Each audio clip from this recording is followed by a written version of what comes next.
Hi, I'm Tyson. I'm Dante. I'm Rome's. I'm Alan. And I'm Callie, and today on the Bigger Picture podcast, we're going to be talking about the novel Dear Martin and how it relates to our personal lives and connects with society. Okay, so I can start the discussion first. For me, I would like to say I relate to Justice more than any other character in the book, just because I can relate to his struggles with balancing the perspectives he has to deal with between his white counterparts that he deals with at school and then going back home to his black neighborhood where he has to deal with what they think about his like academic prowess and how far he's getting with his grades and education. That's something that relates to my story.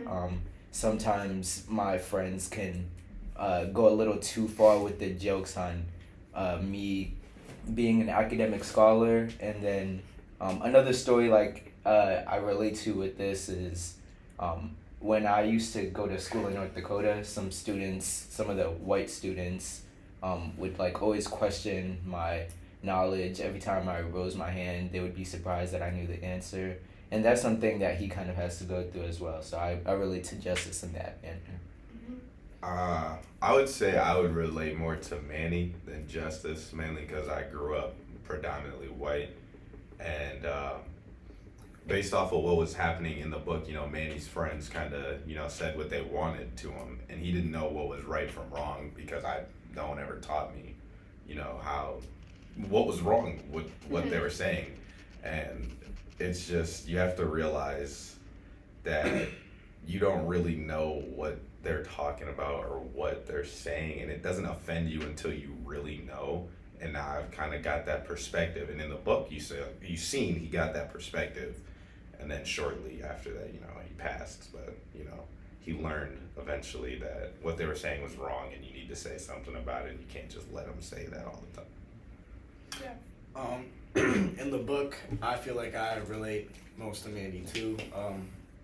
I did grow up predominantly white, and I feel like being accepted from both sides is something that I had to struggle with growing up, because I didn't know, like, when I was with my white friends, I was too black for them, and then when I was with my black friends, I was way too white for them, and it was just like kept searching for that like happy medium.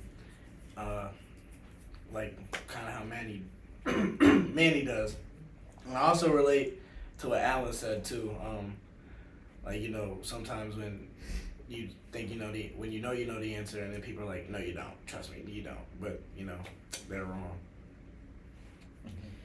For me, obviously, I'm a white girl, and I think it's just important to really see other people's perspectives and sides, and obviously I can never relate to any of the things that Alan and Romelio and Dante were saying, but it's important to just kind of try to understand and just try to be a good friend and support them, and try to realize that it's not necessarily equal or fair, and they have to go through things that I don't have to go to, but it's important to embrace that and realize that. I also personally can't really relate to Dante or Alan or Romelio's story, but I think the book does a good job showing the struggle that Justice has between how he goes to a primarily white school and then back at home that he's surrounded by primarily African Americans, so he's kind of split between two worlds, and the difficulties that he has with kind of fitting in both worlds. So Yeah.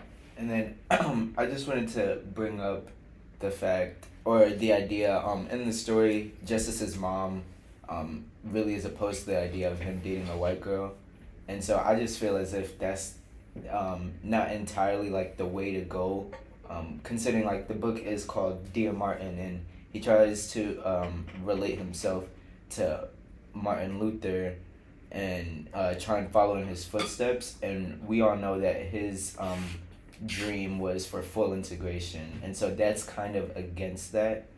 So I was just thinking, or more of a question for you guys, what are some ways that we can keep working towards that to be a stronger unity and community within schools or as teenagers ourselves? I would say First of all, just like breaking down the barriers with even like the hood, I would say. Mhm. If you took away that aspect of separating the suburbs from the hood, Yeah. then you could really bring it together. But today it's like, okay, the hood's here, the suburbs here, you got your black people here, your white people here. Yeah.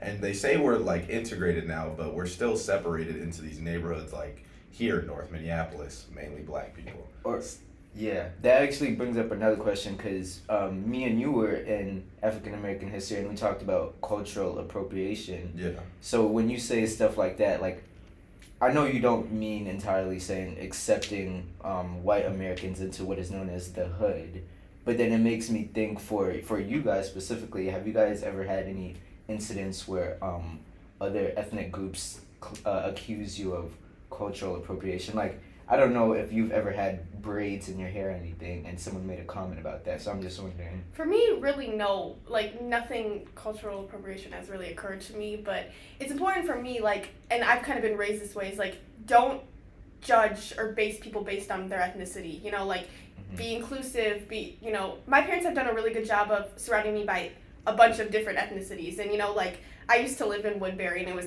literally all white kids, and they were just Yeah. like, that was one of the reasons we moved, because it's like you're just such in a bubble of people that have no idea on the outside world. And then when you get to the real world and there's a bunch of different ethnicities and there's a bunch of different people, and it's not just white people, like those people are going to be so reserved, and just so Ignorant? yeah, Yeah. good word, yes. I mean, you So- could even speak on it, Tyson, Yeah. because you play basketball. Like, I would assume, there might be some people that might say, oh, you try and play like a black person.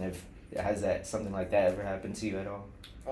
Not really. I don't think I've like had cultural appropriation happen to me. But I will say like racism, it's definitely taught. You're not born racist. So I think if you really want to go at the problem, you have to have better parenting, or like be like Callie said, like you have to be more ingrained in like different cultures in order for like racism to stop, Yeah.